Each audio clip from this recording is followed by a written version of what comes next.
او که کله هم زړه تنګی شوې دا در سره واوره، یو څو قدمه لارې له دې بېمینو خلکو لاړ شه. زنګونونه دې په خپله غېږه کې ټینګ ونیسه، له ځانه کلکه غېږه تاو کړه او له خپلو دردونو څخه دې الله جل جلاله ته ګیله وکړه او ګیله وکړه له دې بې توافته خلکو څخه، ګیله وکړه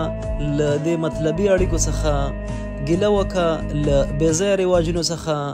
ګیله وکړه له هغه خلکو څخه چې په خپله نیکۍ دې پښیمانه کوي، ګیله وکړه اصلا دا خلک ښه خلک نه دي، راغلی یم چې د بغض او له کینې ډک باران درته وبهوم. خدایه زما د یو غر دردونو خریدار یې، ته مې مخاطب یې، ته مې مالک یې، ته مې قادر یې، ته په خپل قدرت دا نړۍ ښایسته کړه او یا یې رابدله کړه.